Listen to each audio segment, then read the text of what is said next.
Ma'asyiral muslimin yang dimuliakan Allah Subhanahu wa taala. Alhamdulillah, pada malam hari ini dengan izin Allah Subhanahu wa taala kita bisa kembali berkumpul di Masjid Jabal Arafah ini. Dan tema pada malam hari ini sebagaimana sudah disebar tentang kisah nabi-nabi yang dibunuh oleh kaumnya. Ma'asyiral muslimin yang dimuliakan Allah Subhanahu wa taala. Nabi sallallahu alaihi wasallam pernah bersabda, "Inna asyaddal bala indallahil anbiya." Sesungguhnya yang paling dahsyat dari ujian yang Allah Subhanahu wa taala berikan kepada manusia, yang pertama adalah para nabi. Tsummal amsalu fal amsal. Baru kemudian di bawah nabi dan di bawahnya lagi. Dari sini menunjukkan bahwa para nabi dan rasul sengaja Allah Subhanahu wa taala timpakan ujian yang lebih berat dibandingkan yang lainnya, karena mereka akan dijadikan qudwah, akan dijadikan teladan oleh umat manusia. Sehingga wajar ketika mereka diberikan musibah oleh Allah, umat bisa melihat kesabarannya. Dari situlah mereka layak untuk dicontoh dan diikuti. Ma'asyiral muslimin yang dimuliakan Allah Azza wa Jalla. Tetapi dengan hikmah yang Allah Subhanahu wa taala berikan kepada manusia,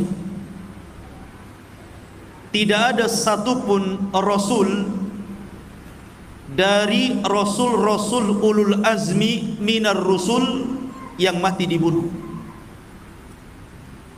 Dan itulah isyarat daripada perkataan Hasan Al-Basri rahimahullahu ta'ala, "Ma qutila ahadun min rusulin min ashabis syariah." Tidak ada satupun dari rasul yang diutus oleh Allah Subhanahu wa ta'ala yang membawa syariat. Karena Nabi sallallahu alaihi wasallam diutus itu meneruskan syariat yang lama. Tetapi Rasul diutus untuk membawa syariat baru dan tidak mengikuti syariat lama, walaupun tujuannya sama, mentauhidkan Allah Subhanahu wa taala. Karena masing-masing Rasul itu berbeda syariat dan berbeda cara ibadah, namun tujuannya sama, tauhid.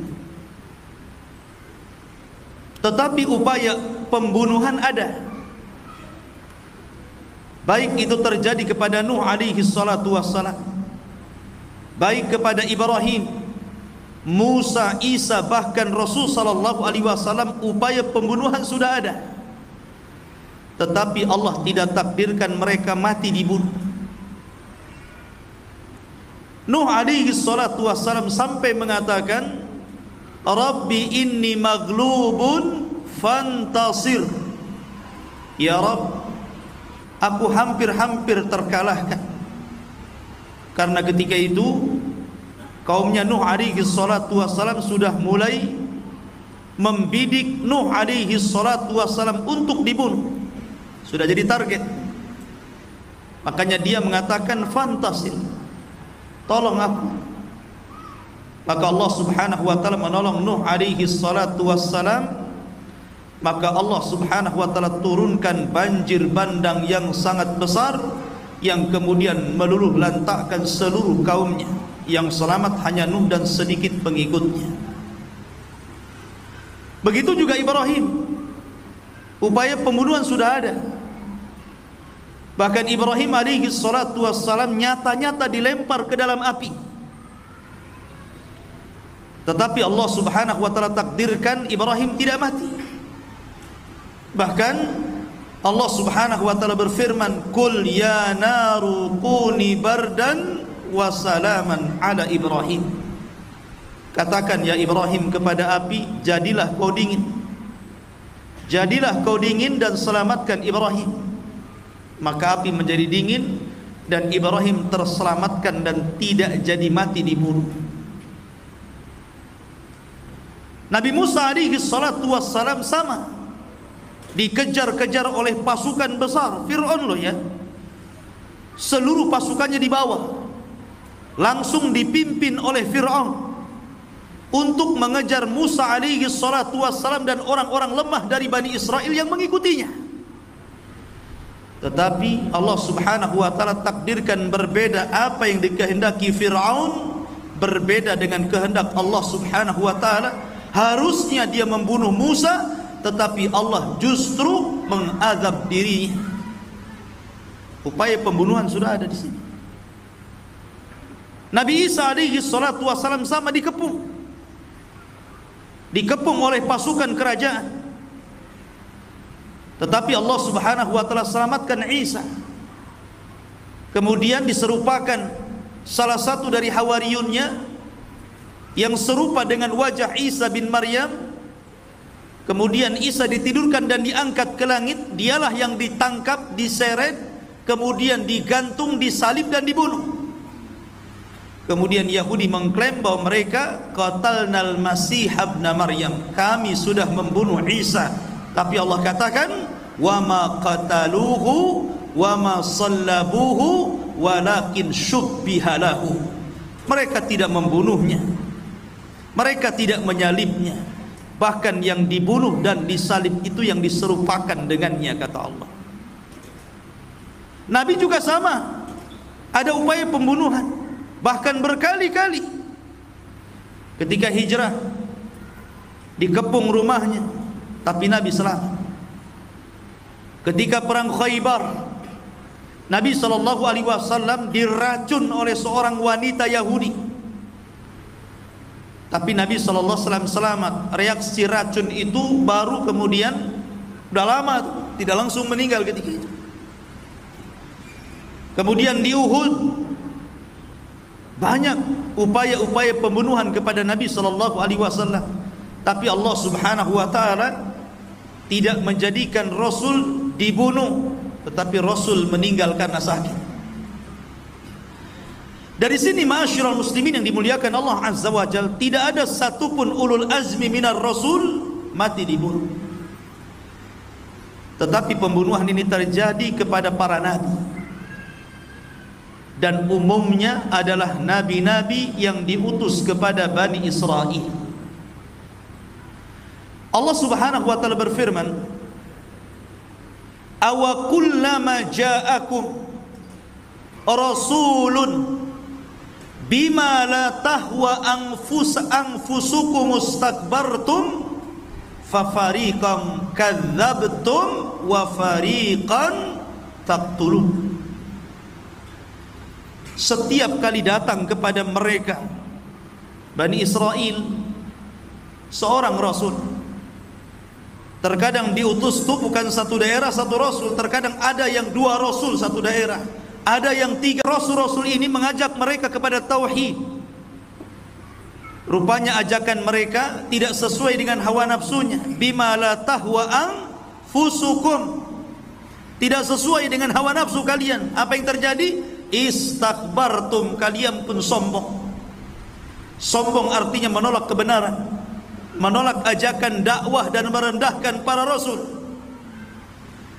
Fafariqan kadzabtum wa fariqan taqtulun. Maka sebagian kalian mendustakan rasul itu dan sebagian lagi membunuhnya. sebagian mendustakan. Seperti dalam surah Yasin, Allah Subhanahu wa taala berfirman, "Wadrib lahum mathalan ashabal qaryati id ja'ahal mursalun." Ya Muhammad, berikan permisalan kepada tokoh-tokoh Quraisy itu tentang sebuah negeri ketika para rasul diutus kepada negeri itu. Id arsalna ilaihim itsnaini, ketika kami utus dua rasul kepada mereka, dua nabi kepada mereka kami utus sekaligus. Fakadzabuhuma, justru mereka mendustakan keduanya.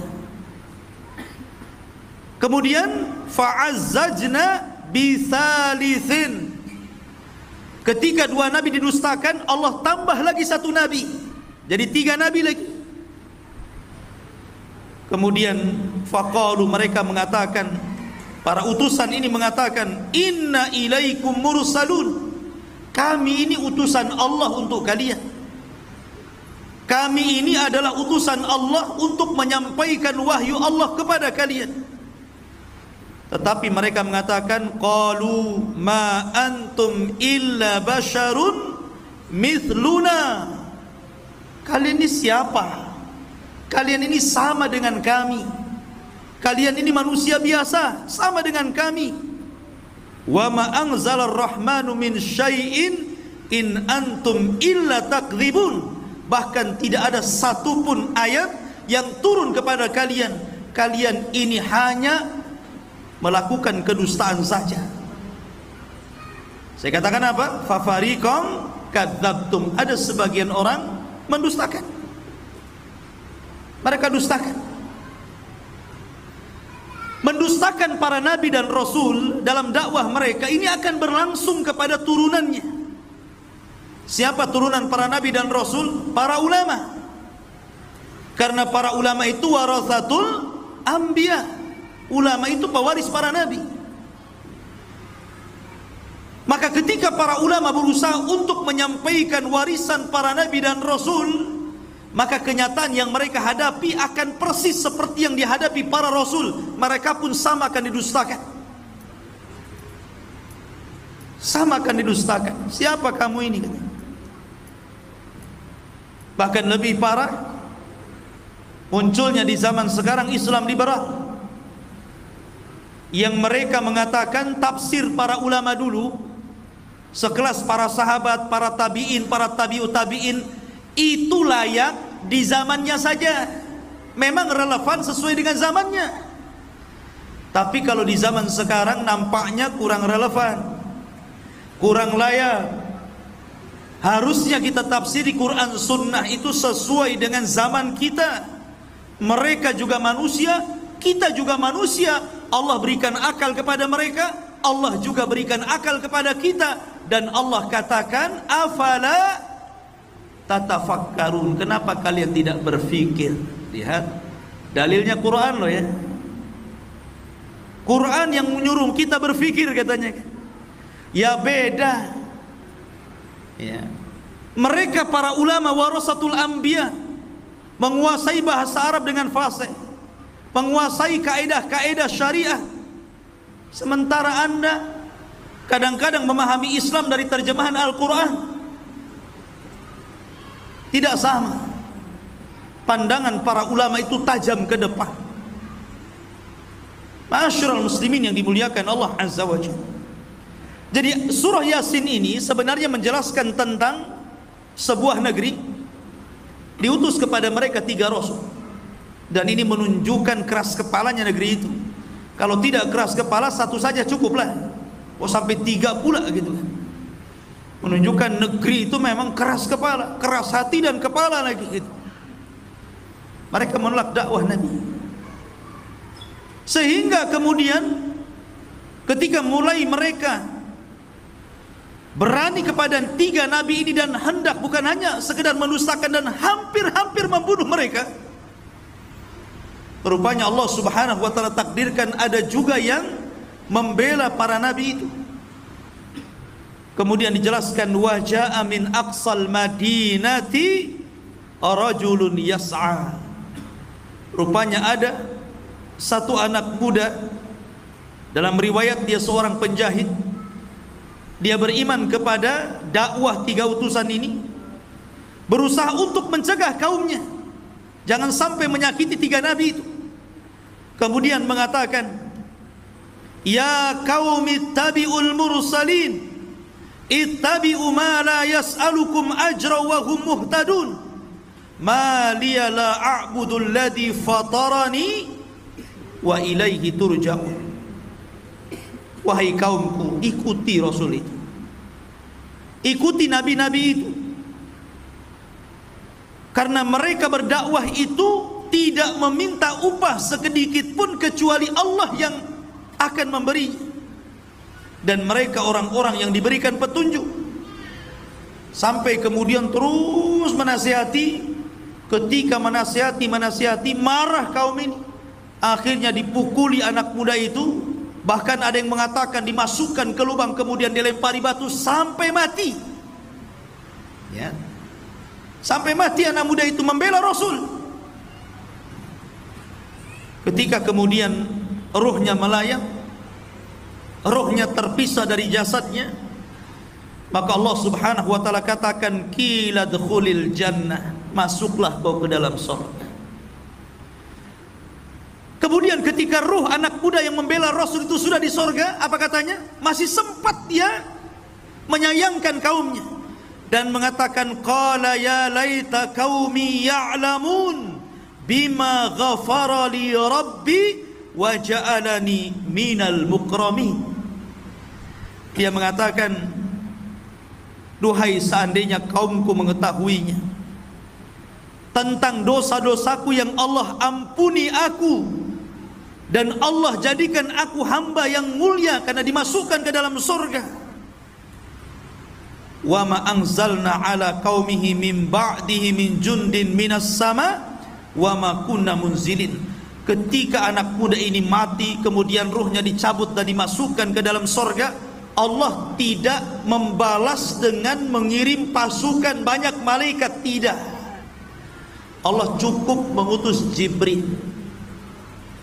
Jibril turun, kemudian berdiri di gerbang desa. Kemudian apa?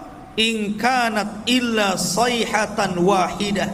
Tiba-tiba Jibril berteriak 1 kali teriakan, fa idzahum khamidu, seluruh manusia mati di rumah-rumah mereka. Jadi ada rasul-rasul itu fariqan kadzabtum, ada rasul itu yang didustakan, dan hampir semua para nabi dan rasul didustakan. Nabi saja dikatakan gila, dikatakan sahir, dikatakan syair, macam-macam, didustakan kaumnya. Tetapi ada juga fariqan taqtulun, ada sebagian nabi itu yang dibunuh oleh kaumnya. Bahkan nabi yang dibunuh ini bukan 1-2 nabi, ribuan para nabi dibunuh. Karena Allah Subhanahu wa taala mengutus para nabi ini banyak, 120.000 nabi yang diutus Allah Subhanahu wa taala, dan ribuan nabi itu kebanyakan diutus kepada Bani Israel. Bahkan Imam Ibnul Qayyim rahimahullahu taala pernah berkata, pernah kemudian dikisahkan dalam satu waktu 80 nabi dibantai.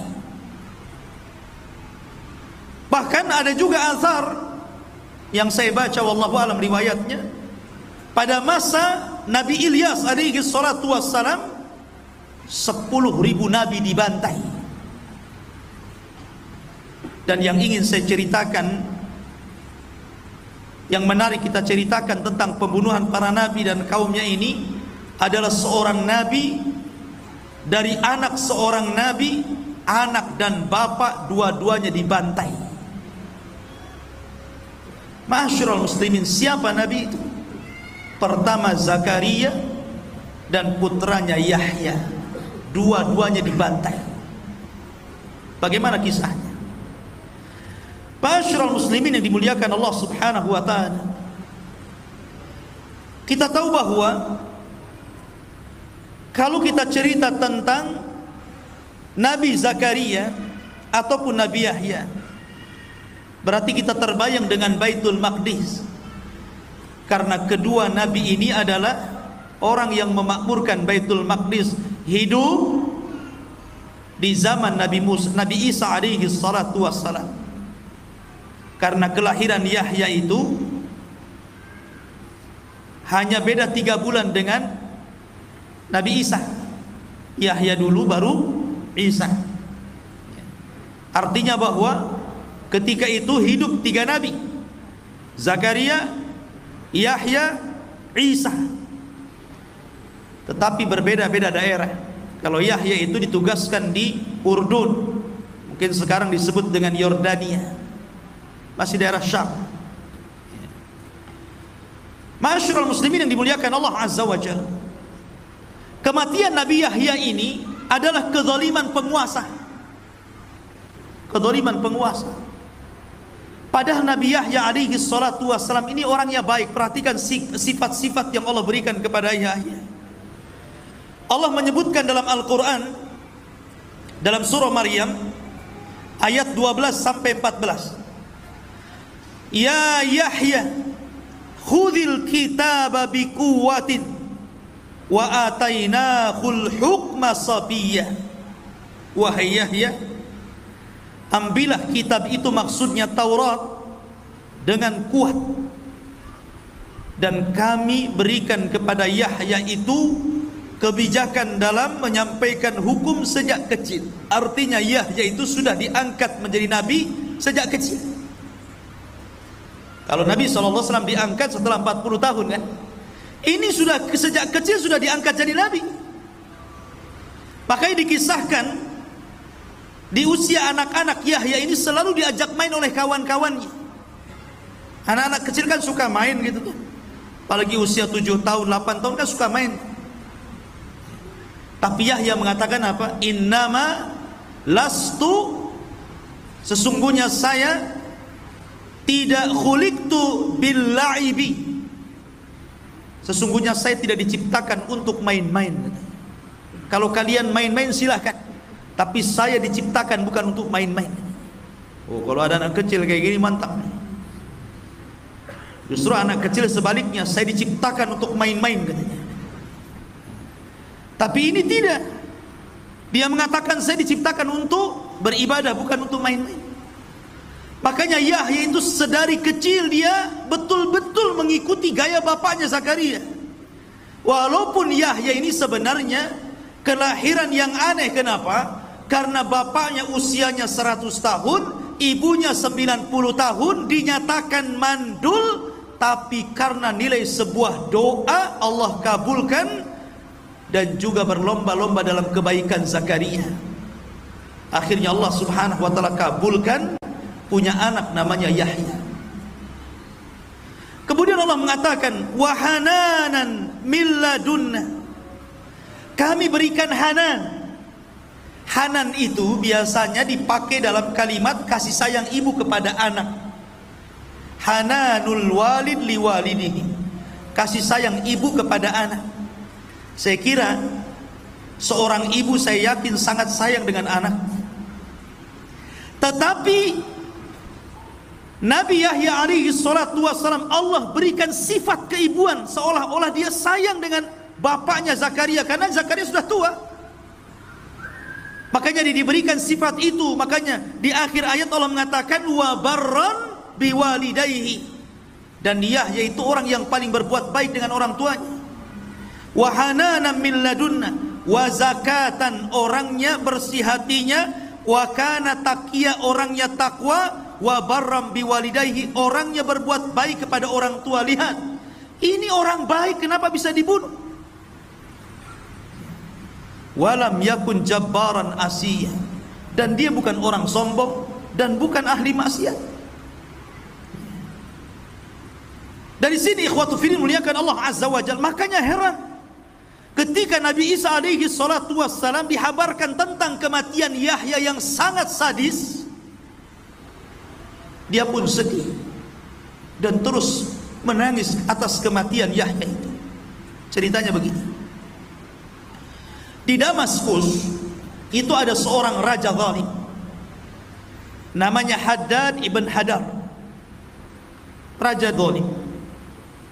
Tapi walaupun demikian, kalaupun ada apapun, raja ini terkadang juga minta fatwa kepada Yahya alaihi salatu wassalam.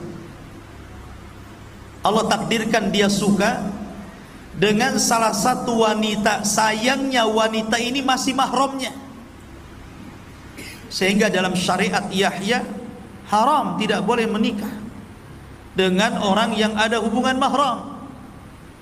Sama di syariat kita juga sama. Tetapi karena orang tua gadis ini,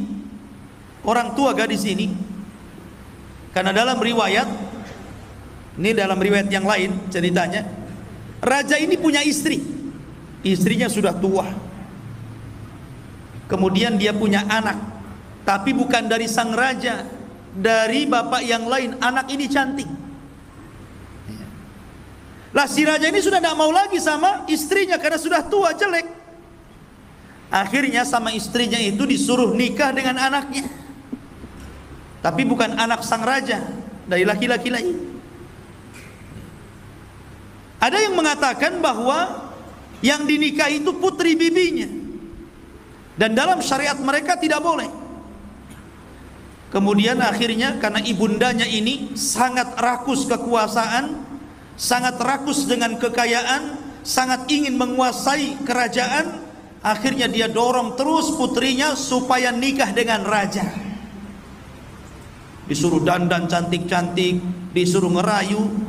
Akhirnya sang raja pun tertarik dengan wanita itu dan tergila-gila. Nyala, antum saja kalau dirayu perempuan, jangankan yang cantik, yang jelek saja kelepek-kelepek. Masyarul muslimin yang dimuliakan Allah Azza wa Jalla. Lah rupanya orang-orang pun berbicara tentang itu. Akhirnya mulai melebar tuh. Karena mulai melebar, apalagi kemudian sudah terdengar ke telinga Yahya, dan Yahya memfatwakan haram, tidak boleh, dan didengar oleh manusia banyak. Akhirnya kemudian mereka pun meminta fatwa kepada Yahya. Kenapa tidak ke Zakaria? Karena Yahya itu dikenal kelembutannya. Dia nggak mau ke Zakaria, ke bapaknya, dia mau ke anaknya.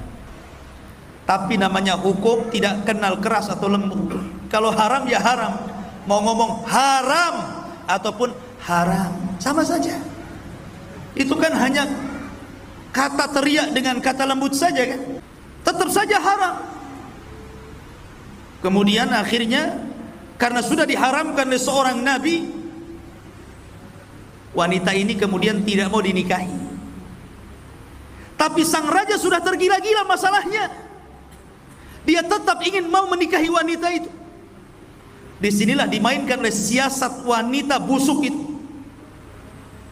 Kata wanita ini, baik, kalau engkau menginginkan diriku menikah dengan diriku, maka maharnya kepala Yahya bin Zakaria. Syaratnya itu. Karena raja sudah tergila-gila, macam mana kan? Maka dia pun mengutus pasukan untuk mendatangkan kepala Yahya bin Zakaria. Datanglah pasukan besar. Dalam riwayat bahwa Yahya itu dibunuh sedang berada di Baitul Maqdis dan sedang sholat dalam mihrab. Pasukan ini datang, kemudian ditangkap, betul-betul dimutilasi, dipotong kepalanya. Kemudian kepalanya dibawa dan diletakkan di piring emas, kemudian dibawa ke istana. Sementara jasad Yahya ini dikirimkan kepada ayahnya Zakaria yang sudah tua renta. Anda bisa bayangkan, tiba-tiba Anda sudah tua, dikirimkan jasad anaknya tanpa kepala. Tentu sedih Zakaria ini. Akhirnya kemudian kepalanya ini dibawa ke istana. Sampai di istana, di situ ada sang raja, di situ ada wanita fajirah, di situ ada ibundanya yang haus kekuasaan. Prajurit pun datang, dan meletakkan kepala Yahya di atas bejana emas, kemudian disuguhkan kepada sang raja. Oh, wanita ini tertawa, senang, keinginannya menjadi sebuah kenyataan. Tetapi Allah Subhanahu wa taala berfirman, "Wala tahsabannallaha mukhlifa wa'dihi rusulah, innallaha azizun dzuntiqam." Jangan kira Allah Subhanahu wa taala tidak pernah memberikan janji-janji kepada para utusannya. Sesungguhnya Allah kalau sudah menimpakan azab, maka Allah akan timpakan dengan sangat keras. Dan Allah juga berfirman, wala tahsabannallaha ghafilan amma ya'malu zalimun. Jangan kalian sangka Allah lalai dari perbuatan zalim kalian. Tidak, Allah tidak pernah lalai. Man adali waliyan faqad adantuhu bil harbi. Siapa yang memusuhi wali-waliku, maka dia sudah ngajak perang bersamaku, kata Allah Subhanahu wa taala. Maka ketika wanita ini tertawa terbahak-bahak karena bahagianya, tiba-tiba Allah kirimkan gempa dalam istana. Bergegar istana itu. Rupanya tanah yang diinjak wanita itu terbelah, akhirnya wanita itu terperosok sedikit demi sedikit masuk jasadnya, sehingga ketika sudah sampai kepala, tiba-tiba bumi itu merapat dan menjepit kepalanya. Sampai di sini, tinggal kepalanya saja. Maka orang-orang pun berteriak, apa yang kalian lakukan? Yang kalian bunuh ini seorang yang saleh, seorang nabi, kenapa kalian bunuh? Kama tadinu tudan. Sebagaimana kalian sudah memenggal orang ini, penggal kepala wanita itu. Penggal kepala wanita itu. Maka lekaslah para prajurit mengambil pedangnya dan menebas kepalanya, kemudian membawanya. Al jaza min jinsil amal. Sebagaimana dia sudah menebas kepala Yahya, maka sekarang dia ditebas kepalanya. Ma'asyiral muslimin, selang beberapa waktu dari peristiwa itu, kemudian orang pun membicarakan tentang kematian Yahya. Datanglah pasukan besar, pasukan yang dipimpin raja yang paling zalim di dunia, Bukhtun Nasr. Dan sering saya katakan, di dunia ini hanya ada 4 raja yang pernah menguasai sebagian besar dunia. 2 mukmin, 2 kafir. Sulaiman dan Dzulqarnain mukmin, Namrud dan Bukhtun Nasr. Ini dua-duanya raja zalim. Selang beberapa waktu setelah pembunuhan Nabi Yahya, datang pasukan Bukhtun Nasr, kemudian menghancurkan negeri Damaskus dan membunuh 75.000 manusia dibantai. Lihat. Dan itu Allah Subhanahu wa taala isyaratkan dalam Al-Qur'an. Allah Subhanahu wa taala berfirman, "Wa qadayna ila bani Israil fil kitab la tufsidunna fil ardi marrataini wa la ta'luwanna uluwan kabira." Dan Allah berfirman, kami telah pastikan, kami telah putuskan kepada Bani Israel, dan itu tercatat dalam kitab Taurat, sungguh mereka akan merusak 2 kali di permukaan bumi, kemudian mereka akan sombong dengan sombong yang sangat besar. Fa idza jaa wa'du ulahuma, maka apabila telah datang janji salah satu dari keduanya, ba'atsna alaikum, kami akan bangkitkan kepada kalian wahai Bani Israel, ibadan lana, hamba-hamba kami, uli ba'sin syadid, yang memiliki kekuatan yang sangat besar. Faja'u, mereka akan datang khilalat diyar, dan meluluh lantakkan desa-desa kalian. Wa kana wa'dan maf'ula, dan ini ketetapan yang pasti bagi Allah. Allah isyaratkan dalam Quran, karena kalian sudah membunuh Yahya, Datang pasukan besar yang lebih dolim lagi, kemudian menghancurkan negara itu.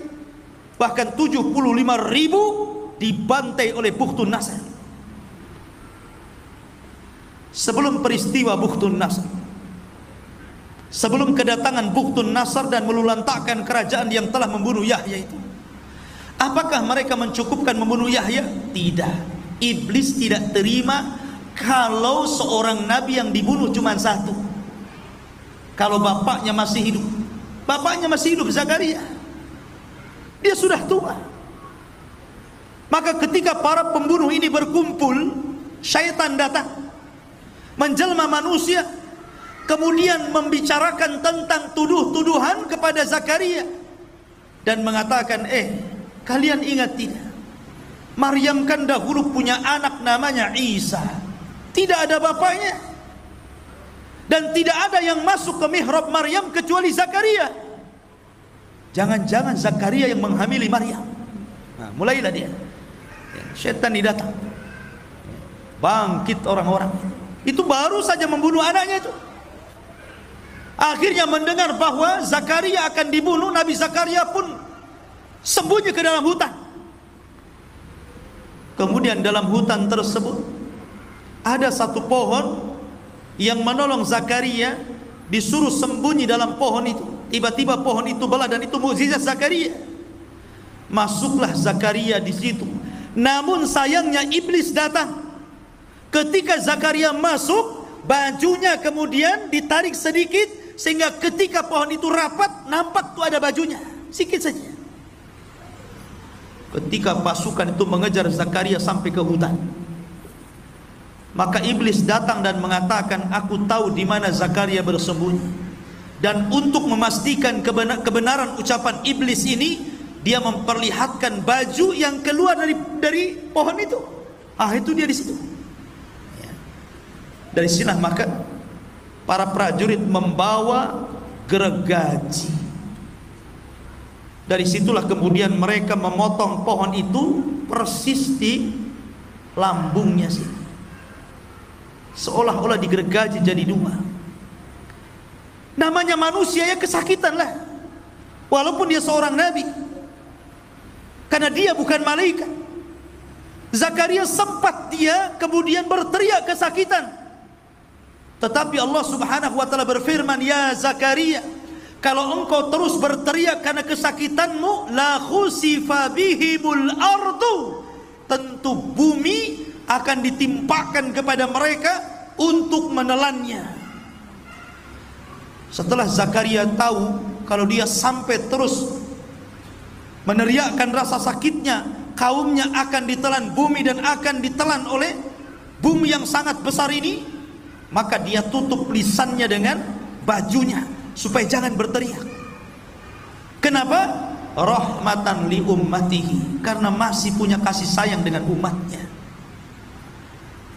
Masih kasih sayang, dia berharap walaupun kematian putranya seperti itu, kematian diri seperti itu, masih berharap kaumnya ini sadar, bertobat kepada Allah. Diutus kepada mereka seorang rasul yang menyadarkan mereka. Dan ini mulianya Zakaria yang patut dicontoh siapapun.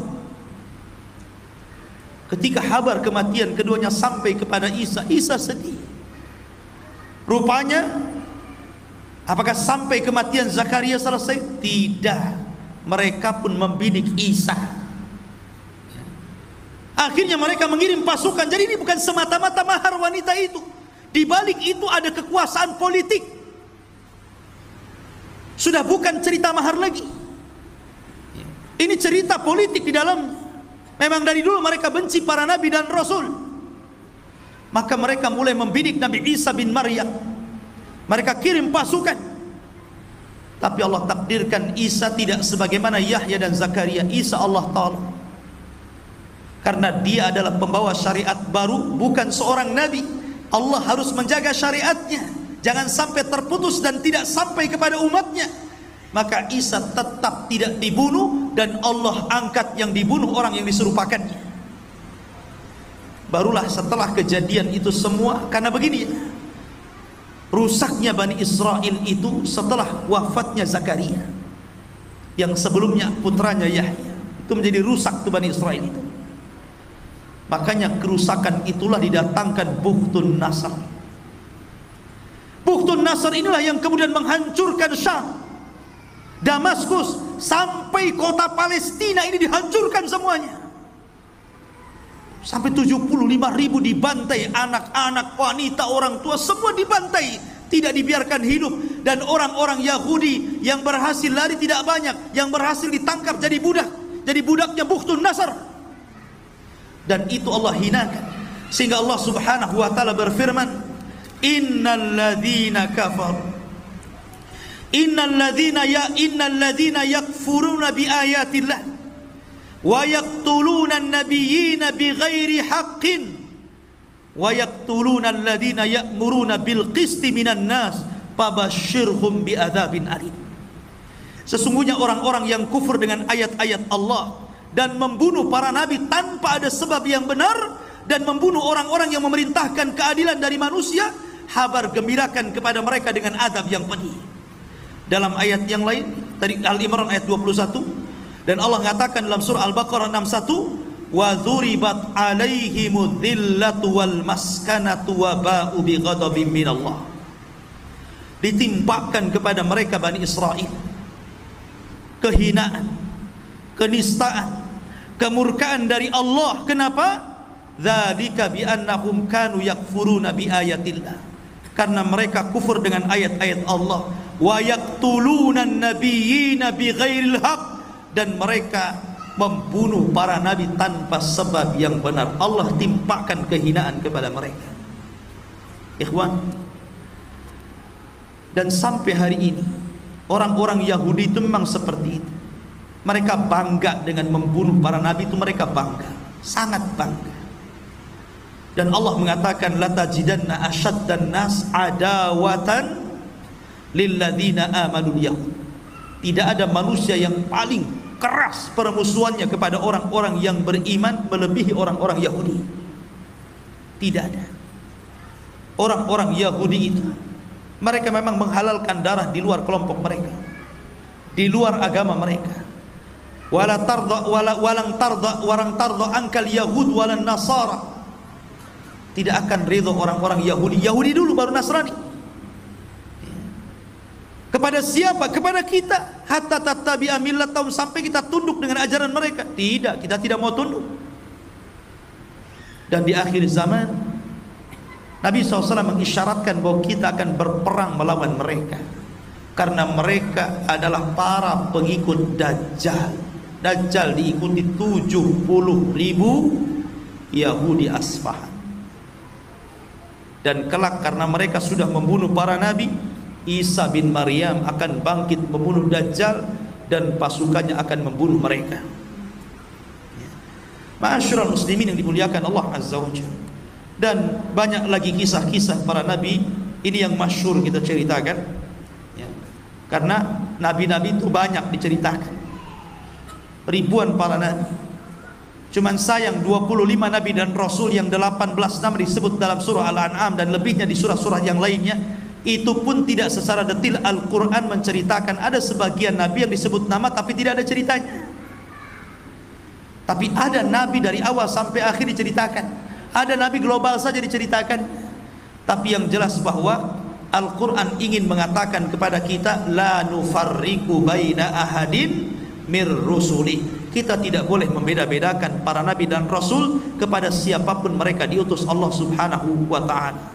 Wallahu a'lam bissawab. Mudah-mudahan manfaatnya. Subhanakallahumma wa bihamdika asyhadu an la ilaha illa anta astaghfiruka wa atubu ilaik. Allahu ta'ala. Assalamualaikum warahmatullahi wabarakatuh.